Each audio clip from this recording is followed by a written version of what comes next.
सभी को जय हिंद दोस्तों। आप सभी का हार्दिक स्वागत है इंडिया स्ट्रॉन्ग रिएक्शंस पे।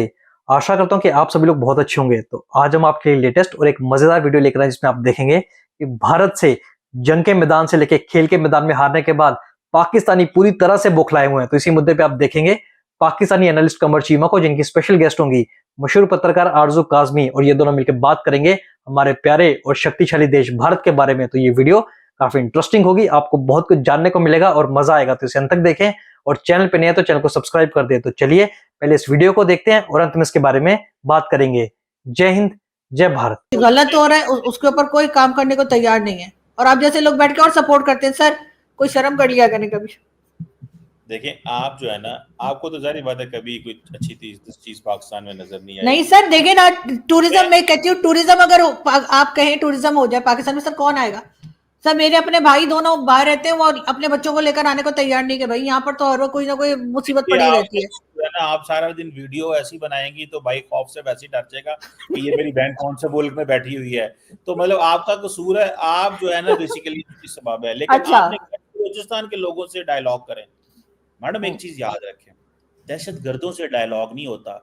हुकूमत, अवाम, वो लोग जो अनआर्म्ड लोग हैं उनसे तो सारी बात है कोई ना कोई डिस्कशन हो जाती है, लेकिन दहशतगर्दों से या बीएलए से तो डायलॉग नहीं हो सकता, या कोई और टीटीपी से तो डायलॉग नहीं हो सकता। सो दहशतगर्दों से कोई डायलॉग नहीं करता, ये याद रखिएगा। ये मैं आपको, क्योंकि आप तो सर इंडिया हमारे साथ डायलॉग नहीं कर रहा, तो इसका मतलब है हम दहशतगर्द हैं जो इंडिया कह रहे हैं डायलॉग नहीं हो सकता पाकिस्तान से। तो क्या पाकिस्तान टेररिस्ट है? आप फिर ये कह रहे हैं कि किसी टेररिस्ट से बात नहीं हो सकती, जो बार बार भारत कहता है हमें पाकिस्तान से बात ही नहीं करी, इसका साफ मतलब है कि वो हमें टेररिस्ट कह रहे हैं। तो सर इस पे तो हमें कहीं चुल्लू भर पानी में डूब मरना चाहिए। वो हमें टेररिस्ट समझते हैं फॉर एग्जांपल, तो उनको मगर हम है नहीं। सुने ये आप ये कह रहे हैं, अगर वो हमें टेररिस्ट समझते हैं या वो हमें कहते हैं, तो उनको चाहिए ना पाकिस्तान के साथ तमाम सफारती ताल्लुकात खत्म कर दें कि यार ये जैसे फॉर एग्जांपल इधर उन्होंने कहा हमने क्रिकेट ट्रॉफी नहीं लेनी, हाथ नहीं मिलाना, सफारती ताल्लुकात खत्म करें, हाई कमीशन बंद करें। मैंने तो पहले भी कहा था सर इस तरह नहीं होने चाहिए ना मैडम। सर डबल स्टैंडर्ड्स हमारे हैं सर। देखिए अगर हम अपने घर में अमन करेंगे, हम अपने लोगों से बात करेंगे। सर बीएलए वाले, मेरी बात सुने सर मेरी बात सुने सर, बीएलए वाले हमारे अपने लोग हैं, ठीक है? वो किसी दूसरी कंट्री में जाके कुछ नहीं कर रहे, वो सिर्फ बलूचिस्तान में ही कर रहे हैं। नहीं, ये यहाँ पे कंफ्यूजन ना प्लीज फैलाएं। आपके लोग होंगे, वो पाकिस्तानी नहीं है। बीएलए, बलोच लिबरेशन आर्मी जो है, that is a designated terrorist organization getting funding from hostile agencies. That is not अपने लोग, for God's अच्छा, sake। हाफिज सईद अपने लोग हैं? मुझे ये बताइए, हाफिज सईद और मसूद अजहर हमारे हैं? वो हमारे हैं। वो उनका घर क्यों बनवाया आपने हाफिज उसका मसूद अजहर का दोबारा? आप बोलिए मसूद अजहर हमारा है। नहीं, मैं सिर्फ पूछ रही हूँ आपसे सर। मैं आपको पता है जाहिल सी हूँ, मैंने पढ़ा लिखा तो कुछ है नहीं, मैं तो स्कूल की शक्ल भी नहीं देखी है ना ही मैं यूनिवर्सिटी गई हूँ। लेकिन मुझे ये बताइए, नहीं मैं हरकत ऐसी नहीं करती मैंने। लेकिन मेरी बात सुनिए सर, मुझे ये बताइए, आप मेरे एक सवाल का, सिर्फ एक सवाल का जवाब दीजिए। ये मसूद अजहर और हाफिज सईद हमारे अपने लोग हैं क्या? आप उन्हें मानते हो हमारे अपने लोग हैं? Masood Azhar and Hafiz Saeed, they are Pakistani citizens. तो फिर बीएलए वाले कौन है सर? ओ भाई, एक होता है सिटीजन। ये दोनों टेररिस्ट नहीं है सर, जिनको यूएन में डेजिग्नेटेड टेररिस्ट लिखा हुआ है। ये टेररिस्ट नहीं है, बीएलए टेररिस्ट है, और वो पाकिस्तानी भी नहीं है बीएलए। फिर बोलता हूं दे आर पाकिस्तानीज। लिसन, अब बात को मुकम्मल करें ना, they are Pakistanis, yes. They are categorised as terrorist, that is a second thing, but they are terrorist. They have, for example, अगर यूएन सिक्योरिटी काउंसिल ने हाफिज सईद को या मसूद अजहर को टेररिस्ट कहा है, तो I am also saying them terrorist.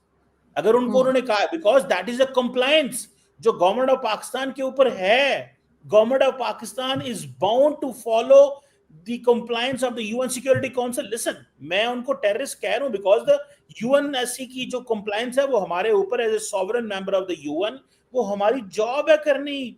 But the question, इसी तरह फॉर एग्जांपल अगर आपने बीएलए की बात की, मैंने कहा the BLA they are Pakistanis. ये नहीं है कि वो कोई बंगाली हैं, they are Pakistan, but they are terrorist. हम उनसे बात, मैं ये कह रहा हूं, आप देखें, तो आप हाफिज सईद से बात कर रहे हैं, आप मसूद अजहर से बात कर रहे हैं, आप उनको अरेस्ट कर रहे हैं, हाउस अरेस्ट कर रहे हैं, क्या कुछ कर रहे हैं, तो आप बीएलए से भी बात कर ले, और अगर बीएलए से बात करें उनको भी हाउस अरेस्ट कर दें, जैसे आपने हाफिज सईद को कर रखा है। इसी तरीके से सर टीटीपी, तहरीके तालिबान पाकिस्तान, जिसको आप कभी फितना उल खारिज कहते हैं, कभी फितना उल हिंदुस्तान कहते हैं, आपको लगता है नाम बदलने से वो कोई इंसान के बच्चे बन जाएंगे? ऐसा तो नहीं होगा, वो इसी किस्म के अटैक करते रहेंगे। वो भी मैं आपको थोड़ी सी डिफरेंशिएशन बता देता हूँ, क्योंकि वो आपको थोड़ा सा चले आपकी याद दहानी के लिए, फितना उल हिंदुस्तान और Fitna ul Kharij, they are two different names जो गवर्नमेंट ऑफ पाकिस्तान ने दिए हैं। ये जो हैं, क्या नाम है, दोज हु आर टीटीपी, जिन्हें कहते हैं ये फितना ये खारजी इनको कहा जाता है, कि जो they call themselves as Muslims but they are not Muslim, because ये आपके स्टेट की अपरेटस से बाहर हैं, तो इनको खारजी बोला जाता है। ये इस्लाम के दौर में, नबी पाक सल्लल्लाहु अलैहि वसल्लम के दौर में भी एक टर्म जो थी वो थी कि जो रियासत को चैलेंज करते थे, और ये वो टर्म है। और फितना हिंदुस्तान जो है वो पाकिस्तान ने they named it to the BLA, so there two different names and for the different उसकी कॉनोटेशंस हैं। लेकिन मैडम, फिर मैं आपको बताऊं, द बीएलए और द टीटीपी और द एनीवन, उनके साथ कन्वर्सेशन डायलॉग नहीं होता। दे आर नॉट बलोचिस्तान के। पर मुझे तो लगता है आप लोग कंफ्यूज कर करके मार देंगे इन बेचारों को, कभी इनका क्या नाम रखते हैं, कभी क्या नाम रखते हैं, उसके बाद मुकर जाते हैं। नहीं, ऐसा नहीं, ये उनका नाम है और ये उनका नाम है, तो नामों में ही आप कंफ्यूज कर देंगे। और एक तरफ आप फितना उल हिंदुस्तान, आप टेररिस्ट ग्रुप का नाम फितना उल हिंदुस्तान रख रहे हैं, उनको जब मारते हैं तो कहते हैं जी फितना उल हिंदुस्तान के लोग मारे गए, और उसके बाद आप चाहते हैं कि हिंदुस्तान आपके साथ बात करे, हिंदुस्तान आपको जो है वो डायलॉग करे आपके साथ, और आपके साथ मैच खेले, आपके साथ हाथ मिलाए। सर आप लोगों को तो सर 21 तोपों की सलामी मैं दूंगी, सुबह मैं ढूंढती हूँ कोई तोप और आपके घर के बाहर रख के, और 21 तोपों की सलामी सर मेरी तरफ से कबूल कीजिए। यानी आप उन्हें फितना उल हिंदुस्तान बोल रहे हैं, और टेररिस्ट जो मारे जा रहे हैं उनको आप हिंदुस्तान का बता रहे हैं, और फिर कह रहे हमें तो उनसे बात करनी, पता नहीं उनसे बात क्यों नहीं करते ये लोग, हमारे साथ मैच क्यों नहीं खेलते, अजीब लोग हैं। दरअसल देखें, आपको मैं थोड़ी सी, एक तो आप सुबह जब नाश्ता कर लें, सुबह 11 बजे के बाद आपने 2 घंटे मेरे से क्लास लेनी है, मैं आपको ये पूरी कैटेगराइजेशन समझा दूंगा। क्योंकि अमूमन सुबह उठ के जब आप होशो हवास ठंडा हो, दिमाग और सारी चीजों में नॉर्मल हो, उसे कोई परेशानी ना हो, मेरे से आप सुबह सुबह क्लास ले लें, मैं सुबह 11 बजे एक क्लास पढ़ाता हूँ, आपको ये सारी समझ आ जाएगी। दरअसल आप जो है ना, ये थोड़ी सी ये आपकी वो होने वाली है, ट्यूनिंग नहीं मैं कहूँगा, आपकी जो अंडरस्टैंडिंग बिल्ड होने वाली है ऑन दिस। मुझे लगा सर ट्यूनिंग होने, नहीं सर मेरी बात सुनिए, मैं यही कह रही हूँ कि एक तरफ आप जो टेररिस्ट मारे जा रहे हैं, या जो लोग आपको आपके ख्याल से टेररिस्ट है वो मारे जा रहे हैं, आप उन्हें कहेंगे फितना उल हिंदुस्तान, दूसरी तरफ आप कहते हैं ये हिंदुस्तान वाले हमसे हाथ नहीं मिला रहे, हमारे साथ मैच नहीं खेल रहे, हमारे साथ बात नहीं कर रहे। मतलब आप अपनी हरकतें भी तो देखें ना। ये कोई बात करने वाली, अगर कोई मुझे दुनिया जहान का बुरा भला बोलेगा, चाहे सोशल मीडिया पर ही बोले, और उसके बाद मुझसे बात करने की कोशिश करेगा, मैं तो कभी बात नहीं करूंगी। ऐसा थोड़ी होता है सर। मैं कहता हूँ, देखें, ये पाकिस्तान ये कहता है कि दे हैव बीन फंडेड, ये पाकिस्तान की गवर्नमेंट जो है वो कहती है कि they are being funded by the India. ये पाकिस्तान की government of Pakistan, the ministry of interior, जिसको मोहसिन नकवी हेड करते हैं, ये उन्होंने इनको कैटेगराइज किया हुआ, मैंने नहीं किया हुआ।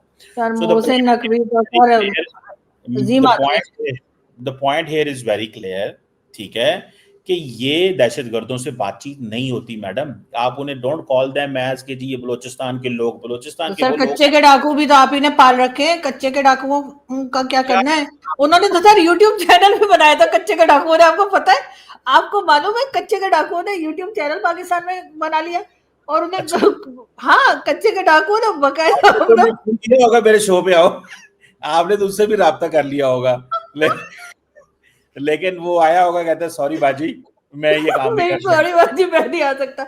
नहीं सर, वाकई में कच्चे के, मैं खुद हैरान हो गई सर, ट्विटर में हर जगह उन्होंने अपने लिंक लगाए थे अपने चैनल के कच्चे के डाकुओं ने, तो मुझे लगा कि कच्चे के डाकू जो है वो पक्के के डाकुओं के साथ मिले हुए। अब आप मुझसे ये ना पूछेगा पक्के के डाकू कौन है। पक्के के डाकुओं ने कहना बाजी आप पहले ही बहुत कंफ्यूज है, हमें भी कंफ्यूज कर देंगी हमारे मिशन में, तो प्लीज फॉर गॉड सेक मैं आपके साथ बात नहीं कर सकता। मैडम चले देखते हैं अब क्या होता है। सर वो आपके फैन निकले, मैंने जब उनको कांटेक्ट किया तो वो कहने लगे नहीं हम पहले चीमा साहब के चैनल पे जाएंगे फिर आपके चैनल पर आएंगे। फैन है, आपकी सोच है, दुनिया में फैले हुए हैं फैन। सर कच्चे के डाकुओं की बात कर रही हूँ मैं।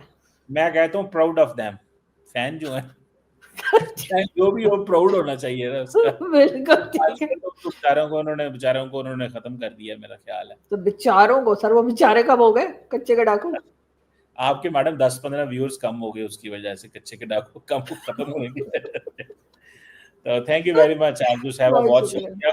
लेकिन इंडिया को कहें थोड़ा सा जो है ना, आपकी बातों मोदी साहब सुनते हैं, उन्हें कहें थोड़ा सा बड़ा दिल करो यार, टीम जीती हुई टीम है क्या। ये आज वाली ट्वीट भी सर मैंने ही भेजी थी मोदी जी को, जो आज उन्होंने लगाई है ना, ये मैंने भेजी थी। हाँ, ये मैंने भेजी थी, बहुत उन्होंने अच्छा किया आपने ये ट्वीट बीच के, मुझे अंदाजा था उसमें ना, उसमें एक आधा स्पेलिंग की मिस्टेक थी, मैंने कहा मैडम ही हो सकती। सर वो तो ऑटो करेक्शन कर लेनी चाहिए थी ना मोदी जी को, उन्होंने नहीं की तो मैं क्या कर सकती हूँ। आपने इतबार बहुत करते हैं, उन्होंने वैसे ही चला दिया, उन्होंने कहा आरजू बिटिया की आई है, हाँ बस ऐसे ही चिपका दो, बिल्कुल यही है। मोदी साहब भी तो फिर पता ना आपको गुजरात से हैं जरा, वो भी तो बिल्कुल ऐसे ही है। Thank you very much Aarzoo, thank you so much sir, बहुत शुक्रिया, थैंक यू। अरे चीमा, आरजू का भाई क्या, दुनिया में जो भी पाकिस्तान की असलियत जानता है वो पाकिस्तान आने से डरता है, कानों को हाथ लगाता है और तौबा तौबा करता है, क्योंकि पाकिस्तान दुनिया का दहशतगर्द मुल्क है और पूरी दहशत का, आतंकवाद का गढ़ है। और यहीं पे चीमा तुम्हारा दोगलापन सामने आता है। जब बीएलए की बारी आती है, जो कि अभी डेजिग्नेटेड टेररिस्ट भी नहीं है, उनको तुम अपना मानने से मना करते हो। उनको पाकिस्तानी नहीं मारते क्योंकि वो अपने हक की लड़ाई लड़ रहे हैं और पाकिस्तानी फौजियों को मार रहे हैं। और जब बात आती है मसूद अजहर और हाफिज सईद जैसे आतंकवादियों को, जो कि यूएन डेजिग्नेटेड टेररिस्ट हैं, और तुम हक से बोलते हो हाँ वो पाकिस्तानी है, तुम्हें ये बोलने से पहले शर्म भी नहीं आती, और उनको तुमने वीआईपी बना के रखा है, तब तुम कहते हो नहीं नहीं वो तो हमारे अपने हैं। ये दोगलापन है चीमा, तुम और तुम्हारी पाकिस्तान का। और आरजू कासबी जी, आपने बिल्कुल सही कहा, चीमा साहब को 21 तोपों की सलामी तो मिलनी चाहिए। मैं तो उन बच्चों के बारे में सोच के खौफ में हूं जिनको चीमा पढ़ाता होगा। मुझे तो लगता है कि मदरसे से ज्यादा खतरनाक जिहादी चीमा साहब की क्लासेस से निकलते होंगे। और कच्चे डाकू का तो पता नहीं, पर पाकिस्तान में पक्के डाकू सिर्फ एक ही है, वो है पाकिस्तानी फौज। पर ऐसा लगता है कि प्रधानमंत्री मोदी के ट्वीट से इन पाकिस्तानियों को काफी ज्यादा मिर्ची लगी है और बरनौल की जरूरत काफी पड़ गई है, और सही जगह पे आग लगी है जहां पे पाकिस्तानियों को लगनी चाहिए थी। थैंक्स मोदी जी। दोस्तों, आशा करता हूं वीडियो आपको काफी पसंद आएगी। वीडियो अगर आपको अच्छी लगी है तो इसे लाइक और शेयर जरूर करें, और अपने विचार हमें कमेंट सेक्शन में लिखकर जरूर बताएं। और एक बार फिर चैनल पे नहीं है तो चैनल को सब्सक्राइब कर दें। जय हिंद, जय भारत।